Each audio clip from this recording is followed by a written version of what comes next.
All right, let's talk about it. Middle school. It can feel like one of the most confusing places on the planet, right? You walk away from a chat and you're just replaying it in your head, thinking, wait, what just happened? If that sounds familiar, well, you're in exactly the right place. Today, we're going to decode all that drama and start spotting the patterns that are hiding right there in front of us.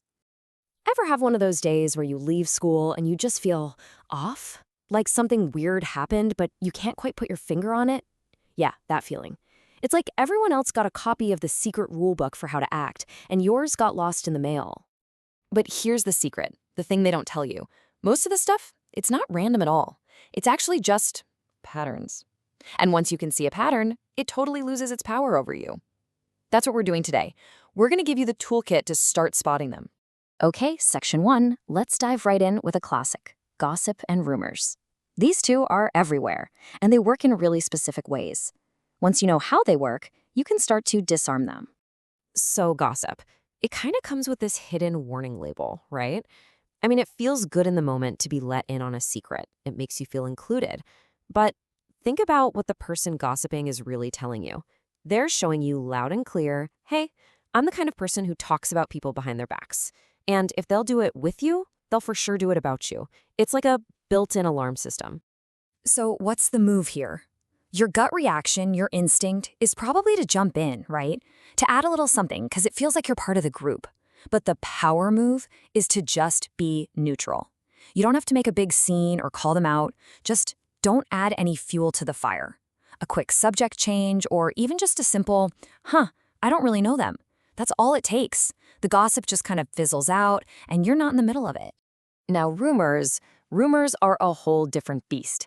They're not just idle chat. They're personal. They're designed to hurt someone's reputation. And this quote just hits it perfectly, doesn't it? It's like being stuck in the middle of a fire you didn't even start. You feel trapped, and it's totally out of your control. And just like with a fire, your first instinct is to fight it, right? To run around trying to put it out, correcting every single person, defending yourself over and over. But that's like throwing oxygen on the flames. It just makes the rumor bigger. The real strategy is to stay calm, address it just once with the friends who actually matter to you, and then let it go. You let the rumor run out of fuel. Trust me, who you are every single day will speak way louder than some stupid lie. Okay, section 2. This is where things can get a little more complicated and honestly a lot more hurtful. We're talking about emotional manipulation. And what makes this so confusing is that it usually comes from people you think are your friends. So here are 3 huge red flags to watch out for. First, guilt trips. You know, when someone makes you feel bad for doing something totally normal, like hanging out with another friend. Second, the hot and cold treatment. One day they're your best friend, the next they're ignoring you. It keeps you on edge, always trying to win back their approval. And the third, which is just the worst, is when they use something you told them in private against you. And here's the real kicker. That feeling of confusion you get from all this, that's not an accident. That's the whole point. It's meant to keep you off balance. So, hearing all that, you might just want to, build a giant wall around yourself and not let anyone in. And I get that, but you don't have to shut everyone out. There's a much smarter way to figure out who's for real. It's actually super simple. You just have to go slow. Real, solid trust isn't built in one giant emotional conversation. It's built over time in a bunch of tiny moments. Think of it like this. You wouldn't tell a total stranger your biggest secret, right? So test the waters. See how they handle the small stuff first. Do they keep a tiny secret? Do they listen? Their actions will tell you everything, long before you ever share something big.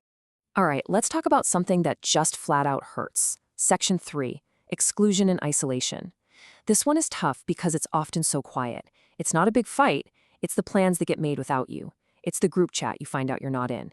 It's that conversation that just stops the second you walk up. It's designed to be deniable, which makes it even crazier. Okay, listen up because this is probably the most important thing you'll hear today.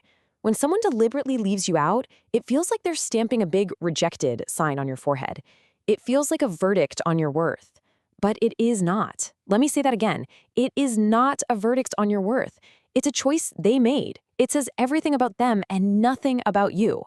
Your value isn't decided by who adds you to a group text. So what do we usually do? We chase them. We try harder. We think, I'll show them. I'll be so cool they have to include me. but all that does is give them all the power. The actual power move is to stop, to turn around and walk away. Redirect that energy. Go find one, just one, other genuine person to connect with. I promise you, one real friend is worth 1,000 fake ones who make you question yourself. Okay, section 4, let's zoom out a bit and look at the whole group dynamic thing, because not all groups are created equal. Specifically, let's break down the difference between a so-called popular group and a mean group. On the surface, they can look pretty similar, but what's going on underneath is totally different. Let's start with the popular group. From the outside, it looks like they have it all figured out, right? But on the inside, it's often super stressful, super competitive. Their power comes from having an audience, from everyone watching them. Now, the mean group, that's different. They get their power by bonding over cruelty. They put other people down because it makes them feel better about their own insecurities. Their fuel? Getting a reaction from the people they target. So how can you tell which is which, or if a group is actually good for you? Here is the simplest tool ever. It's a gut check. And the key is, don't pay attention to how you feel when you're with them. That can be exciting or nerve-wracking. Instead, ask yourself this: how do I feel after I leave? When you're walking home, do you feel good, or do you feel kind of small, drained, or insecure? Your gut knows. If you consistently walk away feeling worse about yourself, well, there's your answer. And if you find yourself on the receiving end of a mean group, here is your playbook. 4 simple steps. 1. Do not match their energy. Trying to be meaner back just makes it worse. 2. Be neutral. Act bored, unbothered. A calm, flat reaction is so unsatisfying for them. 3. Starve the situation. Your reaction is literally their food. Give them nothing. 4. For online stuff, screenshot it, report it, then block them. The most important rule online: do not respond ever. Okay, section 5. With all of this pressure, the gossip, the groups, the drama, it's so easy to start feeling like you need to change who you are just to fit in. This is a really subtle one, but it's super important for protecting the real you. So what's the best way to protect yourself from that pressure? You need an anchor. What's an anchor? It's that thing you do that's just for you. It could be a sport, drawing, playing an instrument, coding, whatever. It's something you love that has absolutely nothing to do with who's popular or what anyone else thinks. When everything else feels chaotic and confusing, your anchor is what keeps you grounded. It reminds you, oh yeah, this is who I am. Okay, we've gone through a ton of different patterns, but for this last section, we're talking about the final playbook. This is the most important move you have, especially for those times when it all just feels like way too much. And it's this: asking for help is a sign of strength.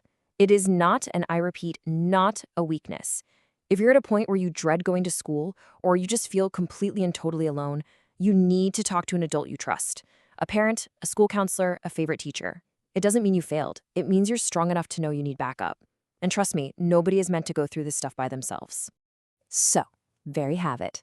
You now have the field guide. The power really is in your hands now, because you know what to look for. So my question for you is this: when you walk into school tomorrow, what's one social pattern you're going to try and spot? Just one. Because the second you can see it, the second you can name it, that's when it starts to lose all its power over you.